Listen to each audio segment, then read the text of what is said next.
I'm grateful for the efforts of all of those who came together over the last 11 months with the motivation of addressing homelessness and driving down our numbers to the smallest amount possible. Now that we've done that, we've reached unanimous agreement on 14 outcomes that we will pursue together. And this begins with our commitment to ensure that everyone in our community has a safe place to live.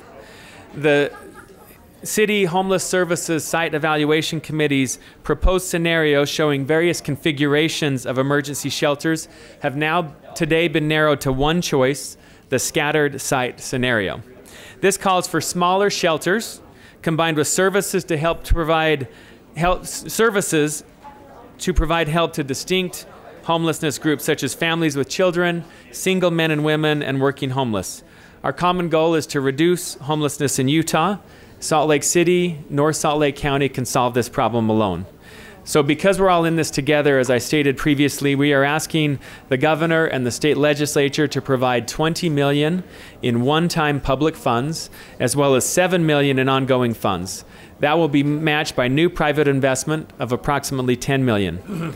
That's a significant amount of money, but we believe that because we're deciding how to spend it based on outcomes that we want to achieve, that we will get results.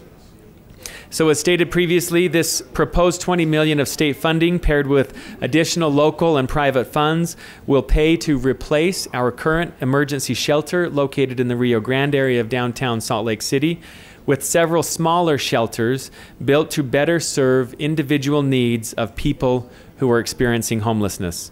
Specifically, our priority is to build separate facilities for homeless families with children and other facilities for homeless single adult men and single adult women.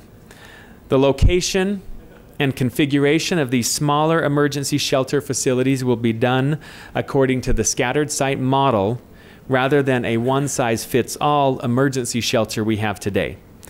We believe this scattered site model works well for other individualized populations right here in Utah and has already been proven out with a facility for domestic violence victims in West Jordan, and a home in Sandy for youth who have aged out of the foster care facility, as well as other services such as the YWCA facility for homeless youth. In addition to the $20 million that we are seeking for those emergency shelter needs, we are also seeking ongoing funding, $4 million of which will support these new shelter operations and maintenance and enhanced service operations for these emergency shelter facilities. A remaining $3 million in ongoing funds that we are seeking will support a homelessness prevention program designed to keep families from crisis and allow them to remain self-sufficient with a roof over their heads.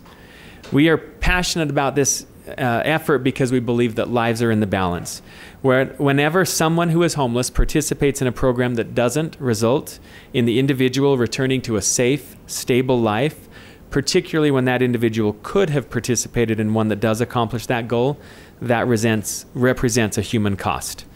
So I'd like to thank Mayor Becker, Palmer DePaulis, and Gail Miller for their leadership on this work, not only as co-chairs of the Facilities Location Committee, but more broadly on efforts to reduce homelessness.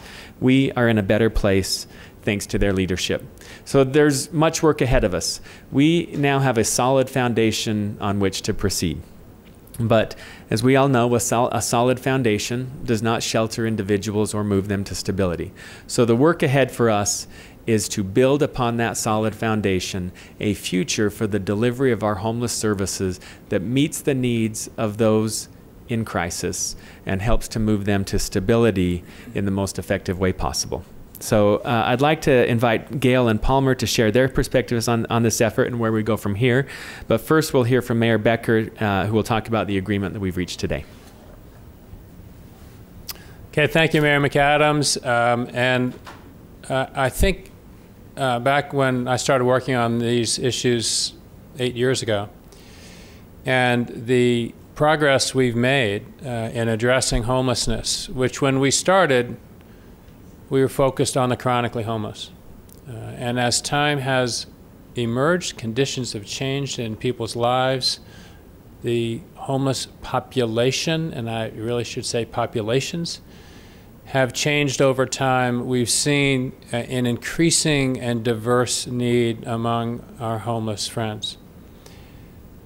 The work that's been done by this commission has really been quite remarkable. When we, really both the commission and the committee, the city and the county bodies, when we started on this, people were had very divergent points of view about what should be done and what needed to be done to both address homelessness, but also to address really the impacts and the challenges that our community faces who live with our homeless friends. We have now ended with one approach, and that is the scattered site model. And I think it bodes well for our future. The city and the county are going to need to move forward with the state and with private parties to make sure that what we have arrived at today is now implemented. And there is no time to lose. We're approaching the end of the year. We have the legislature coming into session. We have met with the governor. We've met with members of legislative leadership and different members of the legislature to really prepare them to address what is not just a city issue or a county issue, but a statewide issue. And we think the conditions are ripe for us now, with us having an approach for us to rally all of the resources and forces that we need, financially and human resources, to change the dynamic among those who suffer the most, our homeless friends, but also in terms of the impacts on the community of having homeless facilities and services located in our community. So I really need to commend particularly our co-chairs, so I'll turn the time over now. They have spent hundreds and hundreds of hours, each of them, working through a process to allow us to arrive at a result that virtually everyone agrees on is the best approach for addressing homelessness in Salt Lake City and the region. So I'll turn time over to them, but thank you all very much. I would just like to express gratitude for the opportunity to be involved in such an important part of who and what we are in Utah. The homeless population has to be recognized as individual people who have individual needs, and to be able to care for the homeless will take individual processes. That is why the preferred sites seems to be the one that will help bring homelessness into a wellness realm of help. I also am grateful for the opportunity to learn more about what I can do personally, and I would admonish all of our population, whether it be Salt Lake City, Salt Lake County, or the state, to figure out what you can do individually to help make a collective effort happen in helping our homeless friends come back into a productive place in society where they can be contributors and they can have their needs met. So I thank Ralph Becker for the opportunity that he has given me to share in this process, to be able to see what it takes to turn things to a win-win situation, which I believe this is, and I hope that we will all stand ready to help and back this process in the future. Thank you very much. I just want to add my thanks to our commission from the city and all of the providers, the volunteers, everyone who really makes the lives of the homeless move from instability to stability. We want to produce greater outcomes, as Mayor McAdams has said, and the political will is there from our not only state elected officials, but our county mayor and our city mayor. I just want to say one more thing about where we're going forward. This was a milestone to reach a preferred scenario of how to move forward. There's a lot of hard work yet to be done, and it's going to take a lot of cooperation and compromise and funds and resources and governance and so on to move this process forward. But we're up for the task. We know that we have the support of the community, and we especially have the support of our elected leaders. So I just want to thank them personally for their political will to make this happen. Palmer, could you tell me why you thought it was so important to place priority on a separate shelter for families and children? Yes, from the very beginning of the process that the city was involved in, it seemed to us that we needed to talk first about the interests that people had. For example, one of those interests was safety. Everybody in the process then wanted to make sure things were safe for everyone, the neighborhood, the businesses, the homeless themselves. And so we started with this idea of creating a public process to get people involved in that discussion. We developed values for our commission. We developed criteria then to look at sites eventually. It was important to us to begin this dialogue and this discussion so we could bring all of the diverse voices to the table. And by talking about interests first, it would lead to a suggestion, maybe a model, a scenario, we called it, of what would this look like first to serve the individual needs of this complex population. And from there, not surprising to anyone, we started talking about the children and families first. And then we talked about what are the needs of our veterans, those with mental health issues or addiction issues, those women with children, men with children. We started to break it down into subpopulations. And so our work was to try and comprehensively bring all these issues together before we actually dove into, well, where should something be located? And that's what's going to guide us now as we go forward. So we've set the framework. And the scenario, the scattered site scenario that came out of the process, that emerged from the process, and as you saw today, was universally endorsed. And all the feedback we've received from the homeless and from the providers and those in the community all seem to lead us toward a scenario that now we can look at how is that going to be implemented. Is there a plan for what will happen with the road home once these new services are completed? So is there a plan for what will happen with the road home once these new emergency? You want to answer that, Matt? I would just say, and Matt, you can yell if I get it wrong, but I would say that there is still work ahead of us, and that is one of the decisions that we would evaluate. The view is that the populations that are currently met in the existing emergency shelter would be, that we believe that we're going to better serve those populations, and Palmer was just saying as well, we will better serve those populations with a more individualized approach. Now that viewpoint is already prevalent in our homeless services model. We talked about the YWCA and youth services. Salt Lake County runs programs for youth who are transitioning out of foster care, and we have a shelter facility in Sandy for that. We have domestic violence shelters in West Jordan. The two largest populations, I would think, in the current road home are the families with children and the single adult men and women. And if we can break those populations into separate sites, separate facilities, we can better focus on the needs of those respective populations. Their needs are very different, and sometimes their needs get lost in the broader context.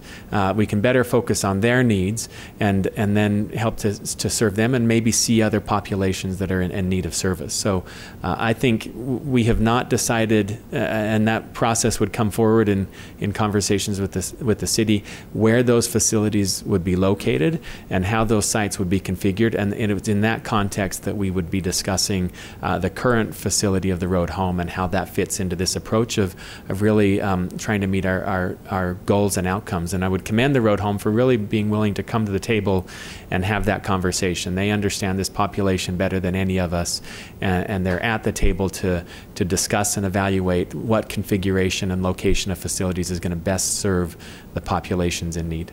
Speaker Hughes straddled the fence when we just talked to him outside about agreeing to funding this project. If you don't get funding from the state, is everything you're talking about dead? Well, we know that certainly state funding is important. These are important and expensive facilities. We believe that it's a cost saving to taxpayers in a way if we can better serve these populations. We have right now a $52 million system that in the individual is having great success. In the aggregate, I don't feel like we're doing as much as we could do and having the success that we should have. So with this critical state funding, we believe we can have a system that's better oriented to outcomes and achieving our goals. But certainly funding in this order of magnitude is going to be necessary for us to help move forward on progress to those goals. So if there's not state funding, then certainly our ability to implement and reorient a system toward achieving these outcomes will be much more difficult. I just might mention as it relates to the last question a little bit. The Road Home does an amazing job, and there are rumors all around the community continually about what goes on and doesn't go on in that facility and the services that are provided. But what we know is that facility was built 35 years ago, and conditions have changed both in that neighborhood and with the populations.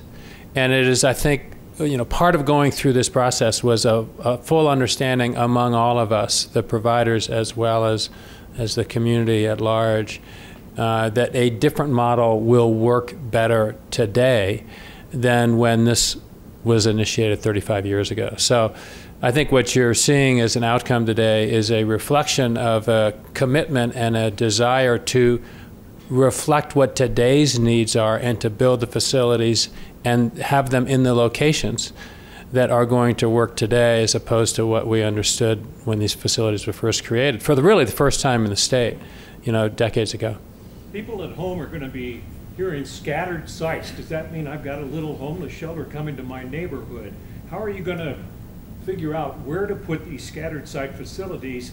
And do you fear any opposition from people in those areas where you're going to put them? Well, I think we would engage the public for their input and conversation on this. I think I look at it as we've got a spectrum here. We've heard everything from homeless services should be moved to the West Desert and isolated, and there was a time where we were talking about expanding the capacity at the current Road Home, so greater centralization and concentration. The right answer is, of course, neither of these extremes, but somewhere in between, and finding that sweet spot is going to be the conversation that the county does through our collective impact committee, engaging in that conversation with the city. Too far scattered and too far flung will hinder our ability to achieve our goals. We need these people. These are people who need to be connected to services that are going to help them move to self-reliance and stability.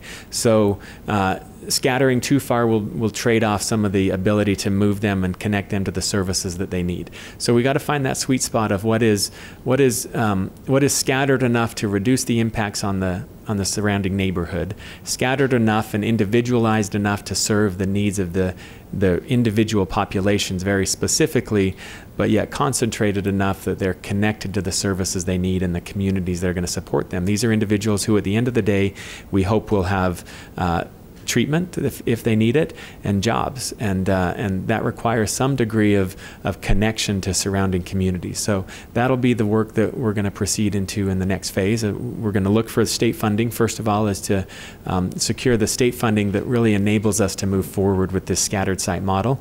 And once we've secured that funding, it'll be looking to site those facilities. And I would envision a similar conversation between the county and the city. The county's going to have through our collective impact committee, opinions as to what degree of scattered site allows us to continue to meet the goals of our services, and working with the city, who really understands the impact that the siting of these facilities would have on their community. But one of the hopes is that as we individualize these services, that the impact on the surrounding community can be much smaller. There are homeless facilities currently located throughout the county and throughout the city, not in the Rio Grande area, and neighbors don't seem to complain because the services work well, because the individuals there are not causing problems in the neighborhood, that they are individuals who are striving to move to stability and self-reliance, and where they work, we haven't seen complaints from the neighbors. And so that's the hope, is that we can have facilities that are working with a minimal to no impact on the surrounding community, because the services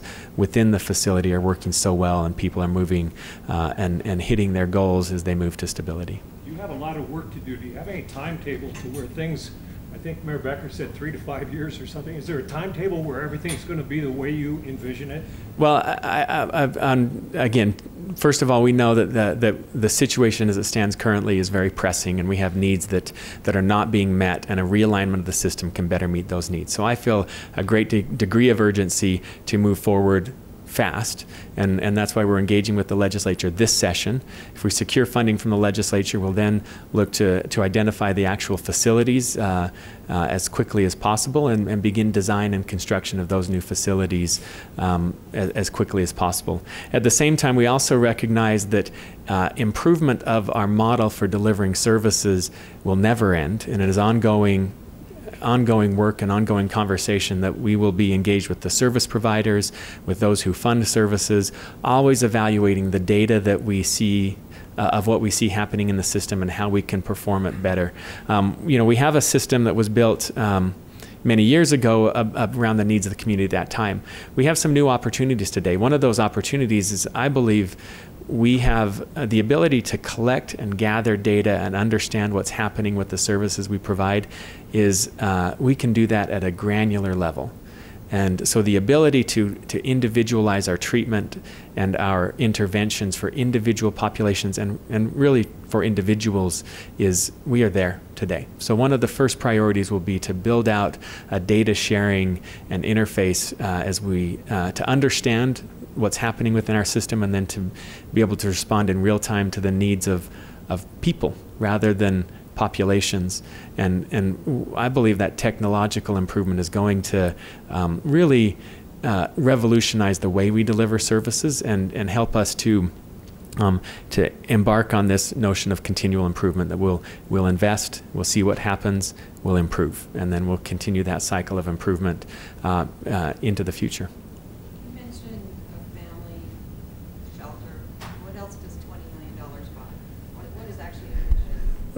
Well, right now we're projecting roughly $10 million to construct a family shelter and $10 million for facilities for single adult men and women. So that's how many shelters? That's 2 to 3 shelters, whether the single men and women are in a single shelter or broken apart. Now, some of the work will continue that, maybe it's 2 to 3, it could be 4 to 5, depending on the conversations that move forward. But that $20 million, we think, provides adequate beds for those respective populations. And as we gather, as we assess those investments against our ability to achieve our goals and move our indicators, that will be refined over the course of the next 6 months. We went through that really painful public process over the prison. This seems to be that on steroids. What are you anticipating? Well, we hope that, really what we're doing is we're not, in this case, we're not, we're lessening the problem. Our hope is to focus on diversion of people from shelter, and people who are in shelter see it's a temporary stop on their way to stability. And that by doing that, the impact of this facility won't be comparable to the current road home, but will be comparable to other facilities that really have a minimal impact on communities. And so I'm optimistic that people will see what this can be, not what it has been, and respond accordingly, and that we won't see the same degree of public opposition. We're not citing an Uber facility in any community. We're citing smaller facilities that are targeted and more effective in a scattered site approach. Can I just mention something else relating to that that is, I think, important as it relates to what's been said earlier in these meetings by Matt Minkovich and Glenn Bailey. We know that probably the biggest key to success around homelessness is to provide homes, is to provide housing. And we've seen great success around the chronically homeless. And there's more of that to come. We will reduce the impacts both for our homeless populations, but also on the community, as we are more successful in housing folks, in finding and both preventing folks from getting into homelessness and finding permanent housing for folks who are chronically homeless, and for providing for the kind of transition and process and approach that we know works if the resources are put into place. So a lot of this is not just a matter of building shelters. It's also the sides of homelessness that are prevention and getting people out of shelters to begin with. Yeah, I would just highlight that one of the goals of our 14 outcomes 14 outcomes is that we will divert individuals from emergency shelter wherever possible. So we're changing from seeing emergency shelter as our hope is to move people through shelter. Shelter is an option of last resort and of temporary support that would move people into facilities that are better capable well, divert them and preventing them from having to go to the shelter to begin with through the no wrong door approach and homelessness prevention. And then once they are in shelter, moving them to appropriate facilities more quickly. Are you going to ask the legislature for zoning help? We have not discussed that with them at this point. I think the best decisions are made locally. And so, my hope is that we engage with our local communities to find a facility that works.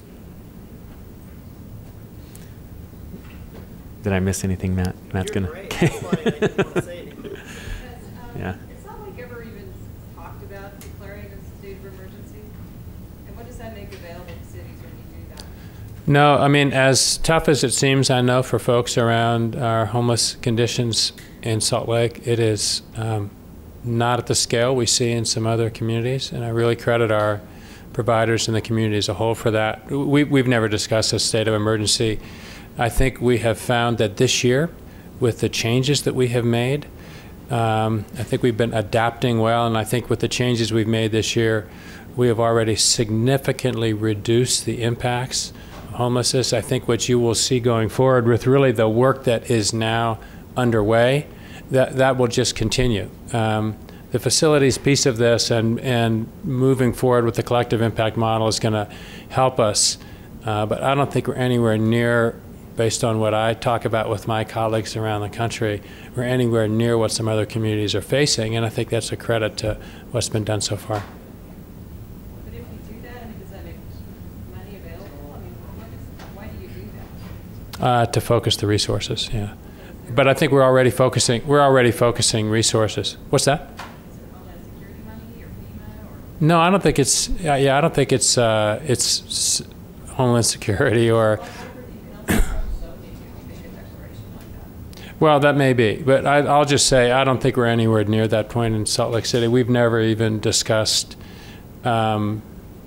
declaring a state of emergency in Salt Lake City, and that would be something obviously for the council and the new mayor to take up if they felt that was appropriate. Okay. Thank you.